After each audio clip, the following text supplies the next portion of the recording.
দর্শক, এই মুহূর্তে আমি রয়েছি মালয়েশিয়ার কুয়ালালামপুরের মসজিদ আল বুখারীতে। আজ বাংলাদেশ এবং মালয়েশিয়ার একই সাথে পবিত্র ঈদুল আজহা উদযাপিত হচ্ছে। আপনারা দেখতে পাচ্ছেন আমার পিছনে অসংখ্য প্রবাসী বাংলাদেশিরা রয়েছেন। এইমাত্র তারা ঈদের নামাজ শেষ করলেন।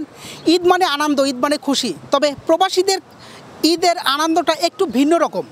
পরিবার পরিজন ছেড়ে হাজার মাইল দূরে থাকা এসব প্রবাসীদের ঈদের দিনটা আসলে ঠিক ততটা আনন্দ না যতটা আনন্দ আমরা ভাবি।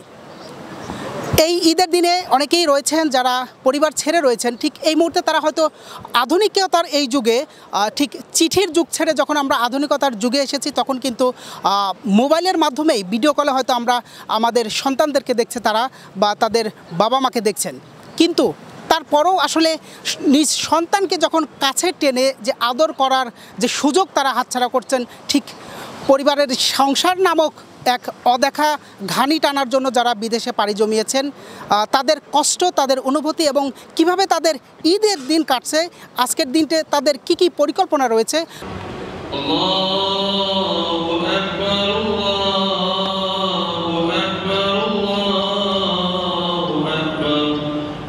প্রবাসীর জীবনটা অনেক কষ্টকর। ঈদ আনন্দটা প্রবাসী ছাড়া অনেক কষ্টকর, কারণ প্রবাসী বাপ মা সব ছাড়া খুব কষ্টকর প্রবাসীর জীবনটা। অনেক খারাপ লাগে, মানে বাপ মা ছাড়া, সন্তানদের ছাড়া, আত্মীয় স্বজন ছাড়া অনেক খারাপ লাগে। কারণ প্রবাসী জীবনটা এত কষ্টকর যা ভাষায় বলা সম্ভব না। আসসালামু আলাইকুম, সকল দেশবাসীকে ঈদ মোবারক। আমরা প্রবাস থেকে আসলে আপনাদের সবাইকে মিস করছি দেশের পরিবারের জন্য। আসলে বিদেশে ঈদ করাটাই কষ্টদায়ক হয়ে দাঁড়ায়, তবুও আমাদের করতে হয়। এটা জীবনযুদ্ধ। এখন পরিবারের জন্য আমাদের এটা স্বাভাবিকভাবে করতে হয়। এটা আসলে বলার বাইরে যে আমাদের কতটা কষ্ট লাগে। এখন এরই মাঝে তবুও হাসি খুশি থাকতে চাই, পরিবারকে সুখে রাখতে চাই। এটাই বলে সবাইকে ঈদ মোবারক। আসসালামু আলাইকুম, ঈদুল আজহা মোবারক। সকল মালয়েশিয়াতে বাংলাদেশি প্রবাসীদের পক্ষ থেকে বাংলাদেশবাসী এবং সারা বিশ্বের সকল প্রবাসীদেরকে ঈদুল আজহার শুভেচ্ছা ও অভিনন্দন। আপনারা সবাই ভালো থাকবেন, সুস্থ থাকবেন, আমাদের জন্য দোয়া করবেন এবং আপনাদের সবার জন্য আমাদের দোয়া অবিরত। বাংলাদেশ জাতীয়তাবাদী দল মালয়েশিয়া শাখা এবং যুব দল, স্বেচ্ছাসেবক দল সহ সকল অঙ্গ সংগঠনের পক্ষ থেকে বিসমিল্লাহির রহমানির রহিম। পবিত্র ঈদুল আজহারের উপলক্ষে মালয়েশিয়া বিএমপি এবং যুব দলের পক্ষ থেকে সবাইকে ঈদ মোবারক। এবং বাংলাদেশে আমার মুসলিমা সবার জন্যই ঈদ মোবারক। বিশেষ করে আমার বগুড়াবাসীকে আমার পক্ষ থেকে, আমার ফ্যামিলির পক্ষ থেকে, মালয়েশিয়া যুব দলের পক্ষ থেকে ঈদ মোবারক। আপনি যেটা বলছিলেন, আসলে অনেকেই যারা আমরা এখানে বসবাস করছি, প্রায় 2 মিলিয়নের কাছাকাছি মুসলমান মানুষ এখানে বাংলাদেশি। তারা প্রায়ই তাদের পরিবার, বাবা মা, বউ, সন্তান সবাইকে রেখে এখানে তারা খাদ্য অন্বেষণের জন্য কাজ করছেন। একজাক্টলি আজ যখন সবাই একবারে মিলিত হয়েছে, তখন তাদের অনেক আনন্দ উল্লাসী লাগছে আমরা মনে করছি। কারণ এই দিনে মুসলমানদের জন্য একটা পবিত্র দিন। হযরত ইব্রাহিম আলাইহিস সালাম তার প্রিয় পাত্রকে কোরবানি দেওয়ার মাধ্যমে বাংলাদেশে সারা পৃথিবীর মুসলমান এই দিনটাকে ঈদুল আজহা হিসেবে পালন করে। আমরাও সবাই এখানে উপস্থিত হয়েছি। বিশেষ করে আমরা বাংলাদেশ জাতীয় দলের পক্ষ থেকে সবাই এবং অঙ্গ সংগঠনের পক্ষ থেকে উপস্থিত হয়েছি আমার সমস্ত মালয়েশিয়ান মুসলমান ভাইদেরকে তাদের ঈদের খুশিকে ভাগাভাগি করার জন্য সবাইকে ঈদ মোবারক। আসসালামু আলাইকুম।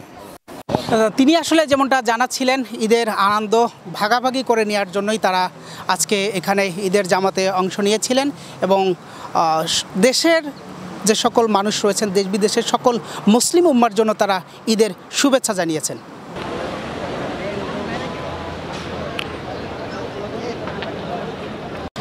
ধন্যবাদ আর টিভি স্বরূপকে। সৌরভ বলেছেন যে ঈদ আনন্দ না কষ্টদায়ক। যেহেতু আমরা প্রবাসে আসছি, মালয়েশিয়াতে আসছি, আমরা অনেক এইখানে আজকে আমাদের যদিও আমরা মালয়েশিয়াতে আসছি, আমাদের মনটা দেহটা পড়ে আছে মালয়েশিয়া থেকে, আমাদের মনটা পড়ে আছে বাংলাদেশে। ফ্যামিলি, আত্মীয় স্বজন, ভাই বারাদার, বন্ধু বান্ধব, মা বাবা রেখে ঈদ করা যে কত কষ্টদায়ক সেটা কেউ বলে বোঝানো যাবে না। আজকে এখানে আমাদের অনেক প্রবাসী ভাইদের আছে।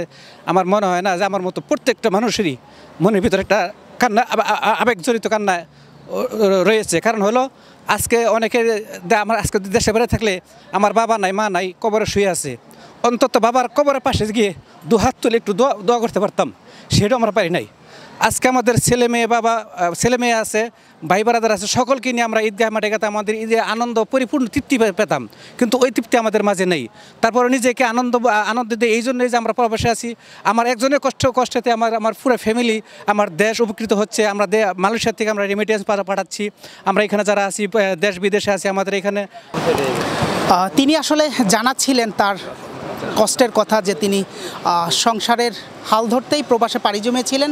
ঠিক এই মুহূর্তে তার বাবা মা বাংলাদেশের মাটিতে কবরে শুয়ে আছেন, কিন্তু আজকে ঈদের দিনেও তিনি তার বাবা মার কবর জিয়ারত করতে পারতেছেন না। সেই কষ্টের কথাই আসলে তিনি আমাদেরকে জানালেন। আমি আরেকজনের বক্তব্য জানতে চাইব, আসলে তার অনুভূতি কি আজকের এই পবিত্র ঈদুল আজহার দিন। বিসমিল্লাহির রহমানির রহিম। পবিত্র ঈদুল আজহার সকল প্রবাসী সহ পৃথিবীর সকল মুসলমানকে ঈদের শুভেচ্ছা জানাচ্ছি, সহ বাংলাদেশের সকল মানুষকে। আজকে এই ঈদুল আজহাতে আমি একটা মেসেজ দিতে চাই। জুলাইয়ের গণঅভ্যুত্থানে যে প্রবাসীরা যে ভূমিকা রেখেছেন, রেমিটেন্স যোদ্ধা, তাই এই রেমিটেন্স যোদ্ধারা যাতে কোনো অবহেলিত না হয়, আজকে এই ঈদের এই মসজিদের এই বারান্দাতে দাঁড়িয়ে জাস্ট আমি সরকারের কাছে অনুরোধ করব, এবং আমার প্রিয় সংগঠন বাংলাদেশ জাতীয়তাবাদী দল বিএনপি আগামীতে যদি সরকার গঠন করে, যাতে প্রবাসী সবাইকে নিয়ে যাতে গভর্নমেন্টের সাথে একটা চুক্তি করে, যারা এখানে প্রবাসী আছে, অবৈধ পাসপোর্ট নেই, অ্যাম্বাসিতে সবসময় ভোগান্তি হচ্ছে, এই পবিত্র ঈদের দিনে শুধু আমার একটা অনুরোধ, সকল প্রবাসী যেন অ্যাম্বাসির বারান্দাতে যেন ভোগান্তি না হয়। সবাইকে অনেক ঈদের শুভেচ্ছা জানাচ্ছি, এবং আমার পরিবারে যারা আজকে লাইফে আছেন তাদের সবাইকে ঈদের শুভেচ্ছা জানাচ্ছি।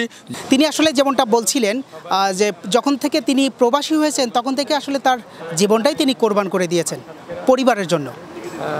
এই যে হাজার মাইল দূরে থাকা যেসব প্রবাসীরা নিঃসঙ্গ জীবন পার করেন পরিবারের সচ্ছলতা ফেরাতে, হয়তো কারোর কোনো বাবা মায়ের সুচিকিৎসার জন্য, কোনো সন্তানের সুশিক্ষার জন্য তিনি আসলে নিজের জীবনের সুখ শান্তি তিনি বিলিয়ে দিয়ে আসলে প্রবাসে রয়েছেন।